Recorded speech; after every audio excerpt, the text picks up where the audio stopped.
Hey, what's going on everyone? Welcome to Lazy Pug Gaming and welcome to this all new series where I will be playing Total Extreme Wrestling 9. More specifically, I'll be playing the latest version, 1.4, of the It All Begins Again mod. The company I'll be booking is none other than Ring of Honor Wrestling, the home of workers like American Dragon Bryan Danielson, CM Punk, the notorious 187 Homicide, and of course the reigning and defending ROH World Heavyweight Champion, Samoa Joe. Starting off the mod, we are starting on April 1st, 2004. The world of wrestling is in flux. The biggest promotions are struggling with the loss of big name stars, evolving fan interest, the rise of MMA, and the adjustment to the post-Attitude Era hangover. What does this mean? Basically, fan interest is moving towards more athletic products instead of trash TV and cartoon products of old, and promotions are finally taking note. Noah is rising in popularity, as is Ring of Honor, and in WWE, Chris Benoit and Eddie Guerrero are at the top of the card after years of dealing with the glass ceiling. In WWE, Raw is the story-driven cornerstone of the company, and Chris Benoit stands at the top of the world as World Heavyweight Champion. He has no shortage of challengers should he complete his unfinished business with Triple H and Shawn Michaels, as he gets set to defend the title against them at Backlash. Elsewhere, Randy Orton and Mick Foley are set to face off in the match that in real life made Randy Orton a star. The WWE Draft has brought a number of new faces to Raw that can make an impact, and one already has, as Shelton Benjamin picked up a shocking win over Triple H his very first night on Raw. SmackDown is the more focused brand on athletic and technical wrestling, and they are anchored by reigning WWE Champion Eddie Guerrero and United States Champion John Cena. Kurt Angle is the new GM and has proven to be anything but impartial.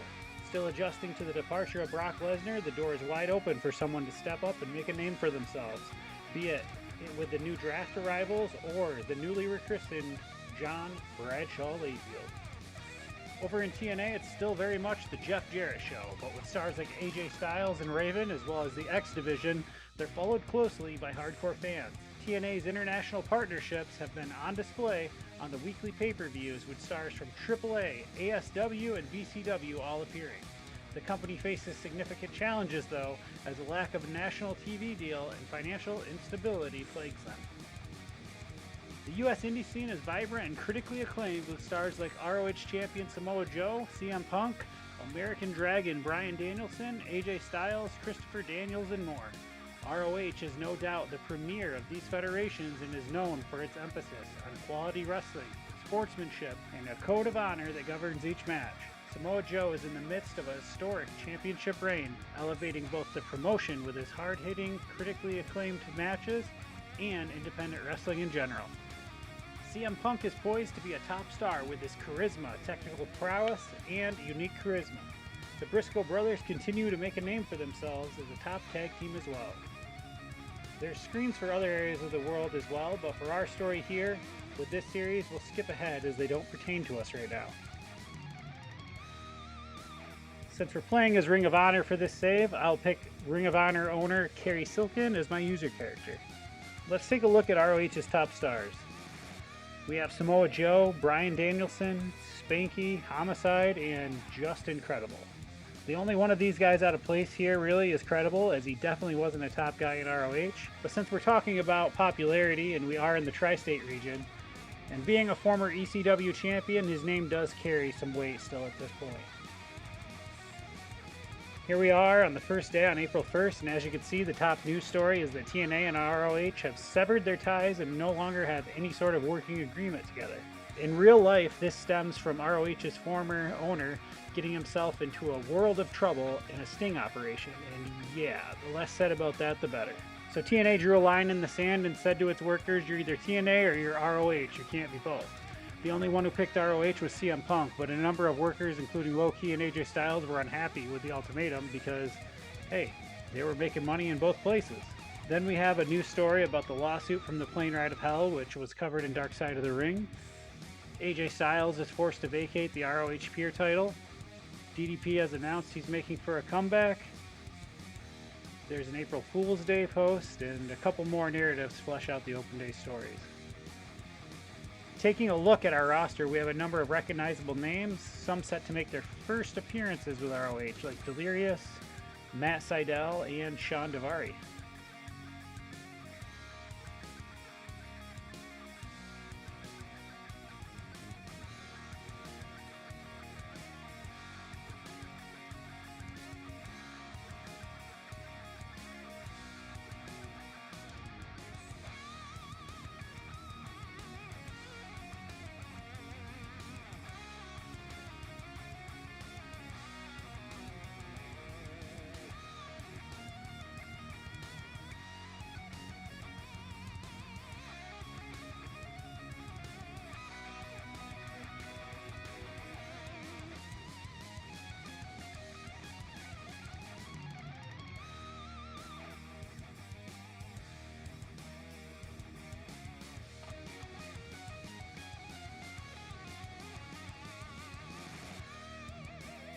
Looking at the roster makes me realize we may not have many road agents, so let's take a look real quick. And it looks like the only one we have is Ricky Steamboat, and he's one of the highest paid workers on the roster, so we really should be getting another agent, as Steamboat should only be making guest appearances at this point. Let's see if we could find somebody and hire to fill that spot.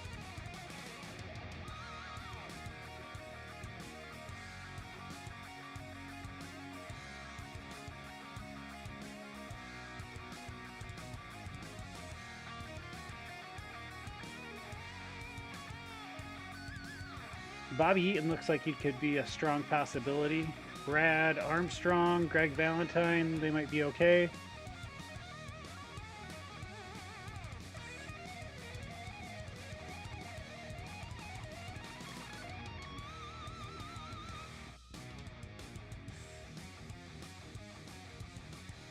Simon Diamond is with TNA, so he's out of the question.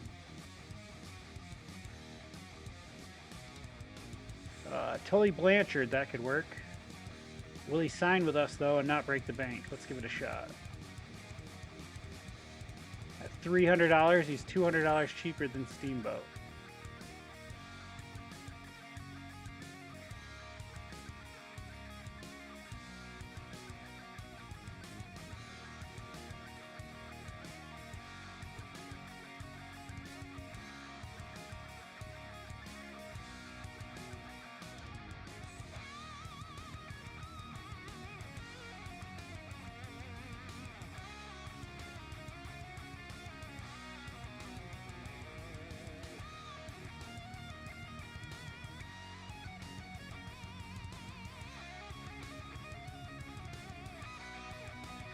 He accepted the offer, so we should get an answer in a few days. Looking at our events, our next events are ROH Reborn Stage 1 and Reborn Stage 2 on back-to-back nights. And checking availability, it looks like Spanky and Danielson will not be available for night 2. Alright, so with AJ Styles gone, we need to crown a new peer champion as the titles vacate. So what better way to do it than with a tournament? Let's do a 4-man, one-night tournament at Reborn Stage 1. The competitors will be John Walters, Nigel McGuinness, Brian Danielson, and Chad Collier. Next, let's get some storylines going. Having just set the field for the peer title tournament, we'll make that a storyline and put all 4 men into it. Next, Samoa Joe has reigned as ROH champion for over a year and faces 2 challengers heading into Reborn, the doubleheader. On night 1, we'll stick to real life and he'll face Homicide. And then, if he makes it through Homicide, he'll defend the belt again against Matt Striker, who holds the #1 contender trophy. I can't stand the idea of the #1 contender trophy, so we're going to retire that after night 2. And we'll figure out something else in getting title shots and that kind of thing.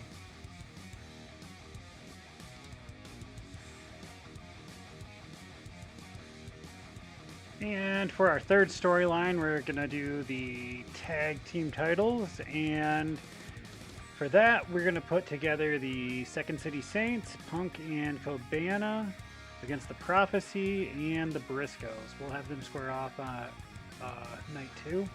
Punk and Cabana and the Prophecy had been feuding in real life for quite some time at this point, so we'll put all three of these teams together and see what can happen.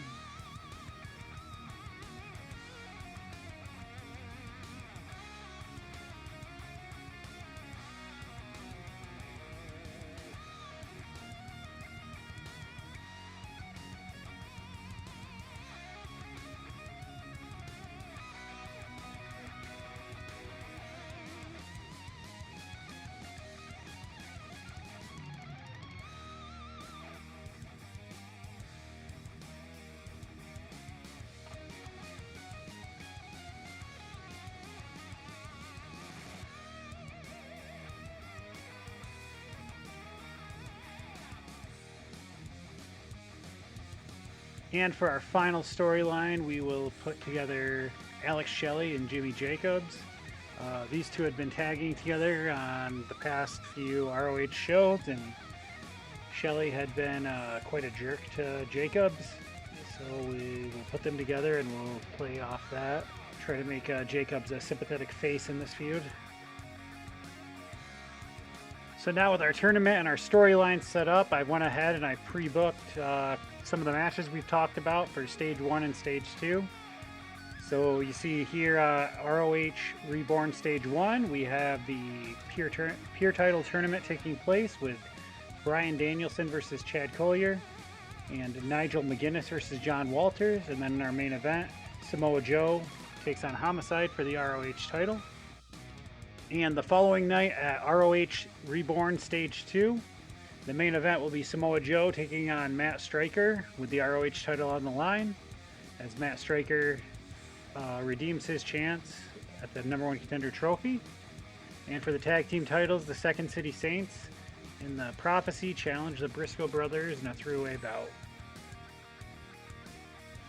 Alright, with our storylines, our tournament, and our pre-booking all set up, I'm going to go ahead and I'm going to sim ahead to our first event. And I'll let you know if anything important happens. Alright, and we are back.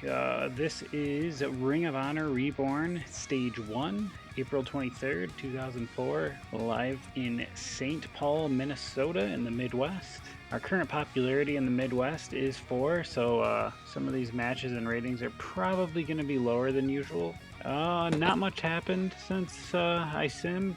We signed Tully Blanchard and I made a change at announcers. I fired Mark Nolte, who had horrid stats, and replaced him with Dave Prazak. Speaking of announcers, on tonight's show we have Chris Lovey, Dave Prazak, and I have CM Punk as a guest announcer for most of the matches. It's just something that ROH did every once in a while. And with that, let's get on to the show. Oh, one more thing to know. A lot of these segments would be taped for the DVD release, so just think of it that way, because ROH didn't do many live segments on their shows. Alright, we kick off the show with a Homicide promo. Backstage, Homicide says he used to respect Samoa Joe and what they had was a rivalry based on competition, about who was the best, but not after Joe attacked Julius Smokes. He reminds everyone that he had Joe beat the last time they were in the ring. Homicide says he hates Joe like he hates Carino, and Joe's days are over with. This got a 31 rating. From there we head into the first match of the night, which is a Pure Title Tournament match.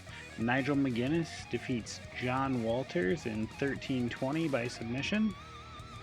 This was Nigel's 5th ROH appearance, but he had impressive performances, including a Pure Title #1 contendership match, which he came up short against Jerry Lynn in last month. Walters was the more experienced of the two, and he'd had impressive performances as of late, including a win over former ROH World Champion Xavier. It was an evenly fought match, but McGuinness wanted it more and got the victory with the London Dungeon. This got a 43. Wrestling was 40 and the crowd rating was 5. Nigel's performance was a 45 and Walters had a 36. Following that, Samoa Joe has his own message for Homicide in a pre-taped interview where he demonstrates the techniques he'll use tonight by choking out 2 unsuspecting ROH dojo students. Bryan Danielson interrupts, saying that after tonight, Joe won't be the only champion in ROH that people talk about. As he does this, Joe doesn't seem to like Danielson's interruption. Danielson warns Joe that he'll take his title the next time they meet in the ring. He's got a 35. The Pure Title Tournament continues on next when Bryan Danielson defeats Chad Collyer in 13-20 via pinfall with the Dragon Suplex.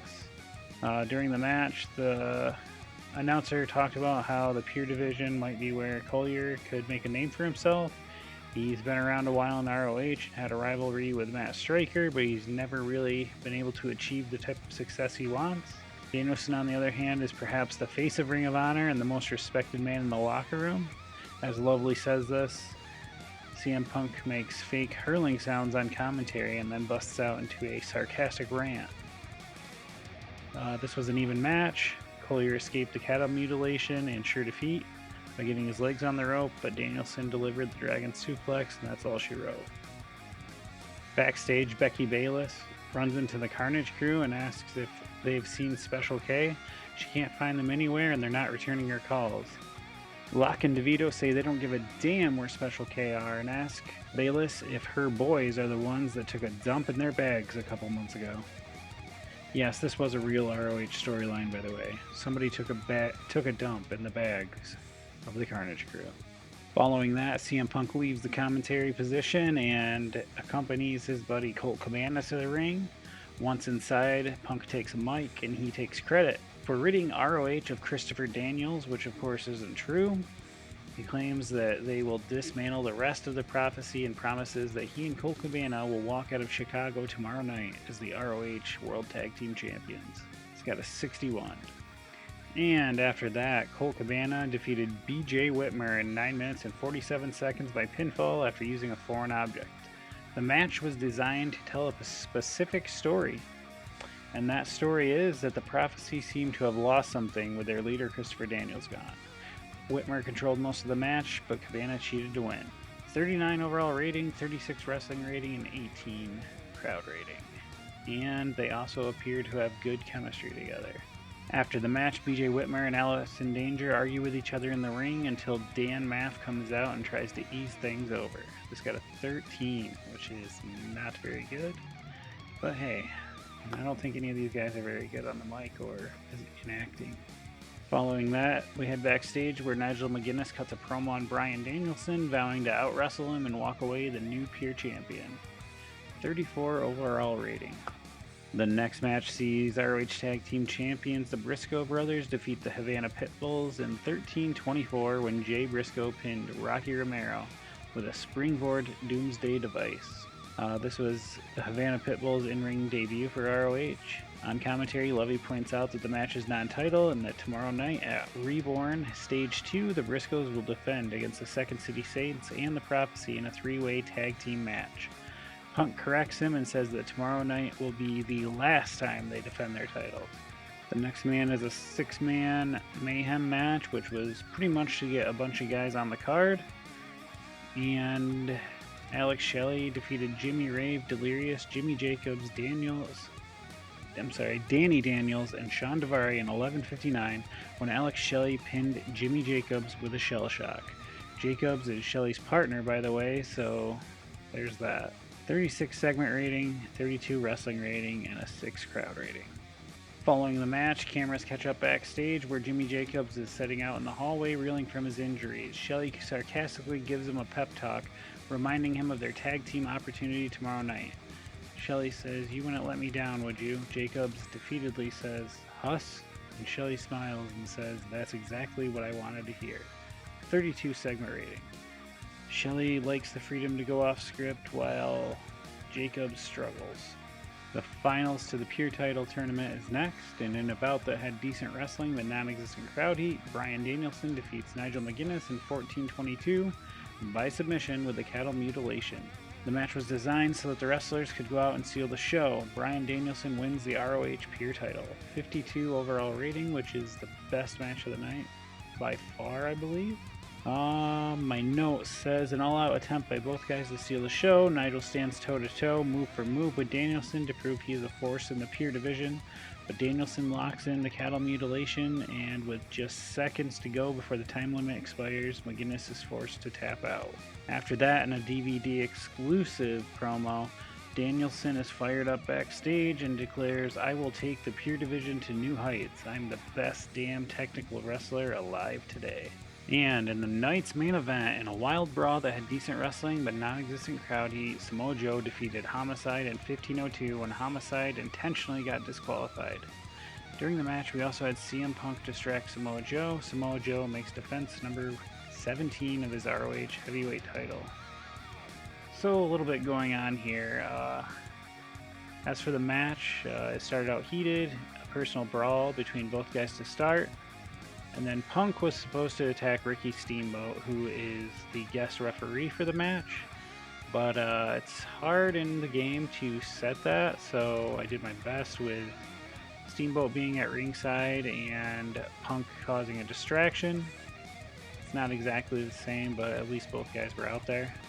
And then Homicide throws a fireball in Joe's face, causing a DQ finish. This happened in real life at the show, so figured let's do this here. Oof, and then with a 20 rating, the show ends in chaos as Joe is attended to and Homicide does his thing in the ring with Joe down on the ground, and various members of the roster come and try to separate things and get it under control. And that's where the show ends, with chaos. To be fair, the fans would feel like they were robbed if the show ended like this, and rightfully so, because it did in real life, and they were not happy about it. Alright, we got an overall rating of 43, which is, I mean, it's great, considering we're 4 over in the Midwest. We used Nigel too much on the show, and we're getting dinged for some production stuff, which we're not going to upgrade right now, because we're not on TV and we're not on pay-per-view.